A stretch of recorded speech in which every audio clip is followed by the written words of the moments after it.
instead of the more traditional equipment, but Congress made a decision to zero that request out in exchange for 2 CH-53K helicopters, and part of that's built in my state. So I mentioned this example because it's one of many. I believe the majority of my colleagues agree with me. In order to compete against China, we've got to do the best thing we can do, not what's politically popular, let's put it that way.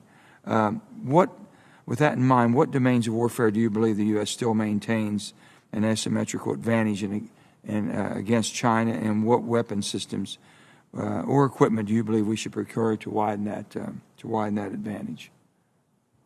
Thanks, Senator. So I'll start by saying that we do have the world's greatest military in all domains. Foundational. There are certainly capabilities that we want to go ahead and pursue, and I commend the Commandant on making some of those tough choices, right? So land-based anti-ship fires is a critical component of the strategy and the approach, but it will take the entire joint force. So that's one example. There's some hypersonic capabilities that we certainly want to continue to pursue and then deliver. We want to be able to continue to work unmanned capabilities to provide different alternatives as a part of the contribution. So there's a number of those. Those are just 3 examples. General LaCamera, you mentioned in your opening statement your work towards achieving the bilateral conditions-based operational control transition plan between the United States and the Republic of Korea.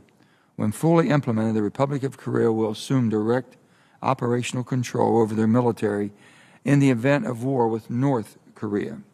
So my question would be, can you explain to the committee, if this transition plan is successfully executed, how will the immediate nature of our presence on the Korean Peninsula change? Thank you, Senator.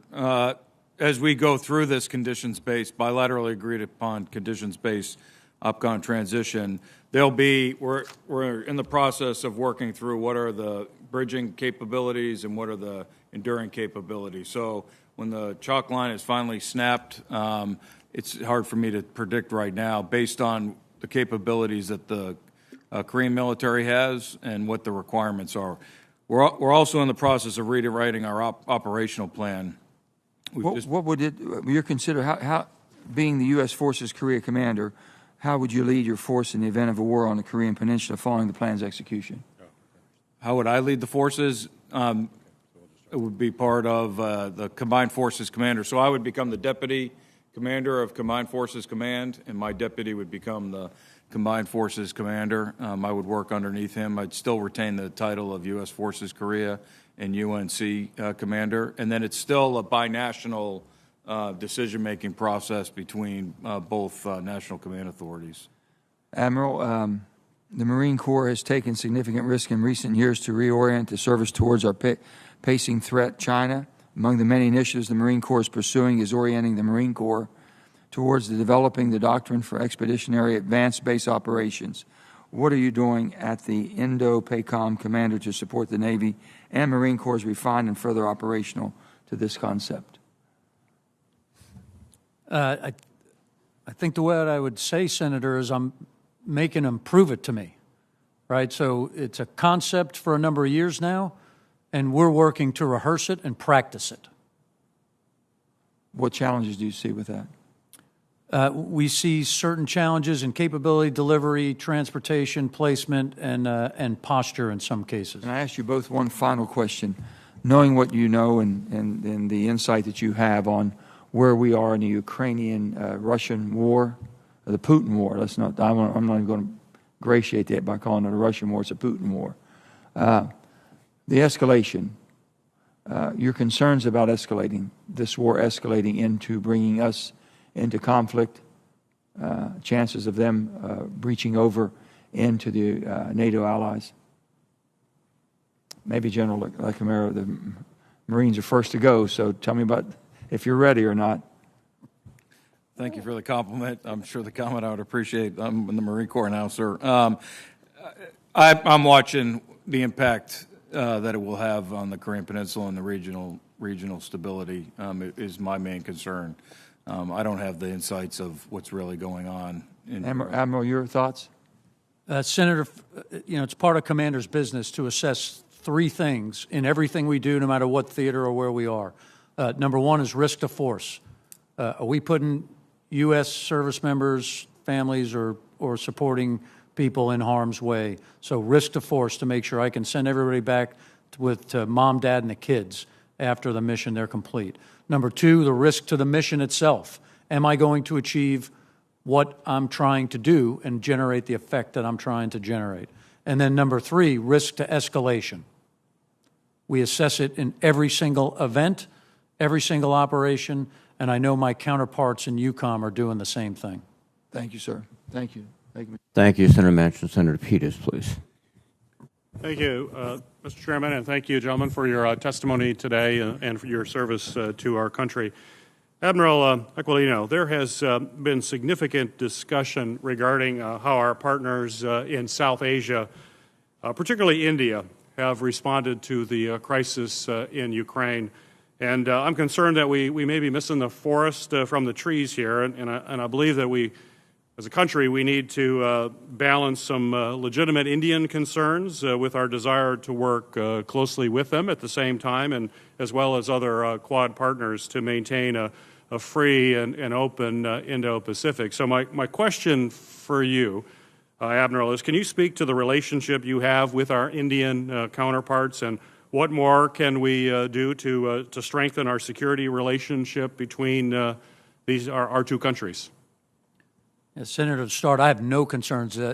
Our partners in India are tremendous partners, and the mill-to-mill relationship is probably at its highest point. We continue to do more together. Forgive me for a second, but I will recognize my partner, General Rawat, and his wife, who just recently passed in an unforeseen helicopter incident. But when you talk about tremendous partnership, it's there. What more can we do? Continue the information sharing, continue to support them with the equipment they need up on the line of actual control, and continue to partner and operate together throughout the region. The Malabar exercise with Japan, Australia, the United States, and India is critical. Increased minilateral and multilateral engagements with the Indians, and ultimately continue to sell them equipment so we can be more interoperable and more effective together in the military sphere. Admiral, I'd also like to gather a greater sense of what the competition for influence looks on the ground in Oceania. Using Papua New Guinea as an example, in your posture statement, you mentioned that the People's Republic of China is, quote, moving to increase its defense attaché footprint in Papua New Guinea, end of quote. This is happening at the same time as the U.S. is strengthening our military ties there, including the 2020 National Guard State Partnership Program expansion. So my question for you is, how have the people and defense forces in Papua New Guinea responded to our efforts there, and what more can we do to strengthen our relationship with some of the smaller nations that are in your AOR? Well, the State Partnership Program is critically important, Senator. I have 14 relationships between the National Guard and the nations in the region. That's one aspect. As you know, we're also plussing up our diplomatic capabilities there. In 2019, we put a defense attaché, and in 21, we just added a security cooperation officer. So small investments for big payback to be boots on the ground and to be able to engage with those critical partners. Well, just to continuing with that concept, and I appreciate your support for it, your posture statement also discussed how the People's Republic of China entered into a security agreement with the Solomon Islands police force. Last month, the State Department confirmed plans to open an embassy in the Solomon Islands to increase our influence before China gets more strongly embedded there. So my question to you is, do you support state partnership program expansion to countries like the Solomon Islands? And if you do, what conditions must be met before these partnerships can begin, in your opinion?